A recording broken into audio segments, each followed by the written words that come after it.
ნინოწმინდის რაიონში მაშველებმა თოვლიდან 100-მდე ავტომანქანა გამოიყვანეს. შინაგან საქმეთა სამინისტროს ინფორმაციით, საქართველოს სომხეთის დამაკავშირებელ ცენტრალურ მაგისტრალზე დიდ თოვლობის და ქარბუქის გამო გზაში ჩარჩენილი ავტომობილების და მოქალაქეების გამოსაყვანად სამაშველო ოპერაციები მთელი ღამის განმავლობაში მიმდინარეობდა.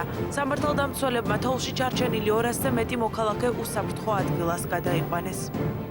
ნინოწმინდის და ახალქალაქის რაიონული სამმართველოს თანამშრომლებმა მთელი ღამის განმავლობაში ვიმუშავეთ. 200-მდე მოქალაქე უსაფრთხო ადგილზე იმყოფება.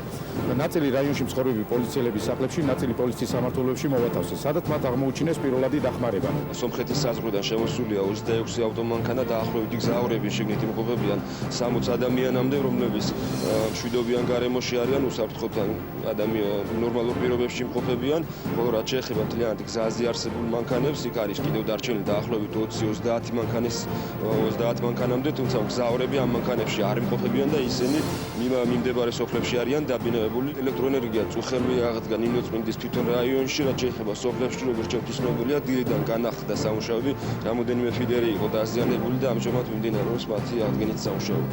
ამ დროისთვის აღარ არის საშიშროება, ხალხი გამოყვანილი გვყავს, დარჩენილია რაოდენიმე მანქანა გზის 60 კილომეტრიან მონაკვეთზე და საბაჟოზე პატრული გაფრთხილებული ყავს, არ უშუალოდ სანამ ჩვენ არ მივცემთ ნებართვას. ეს აუცილებლად გამოვატარებთ იმ მანქანებს, რომლებიც შეფერხებული არიან საბაჟოს ტერიტორიაზე.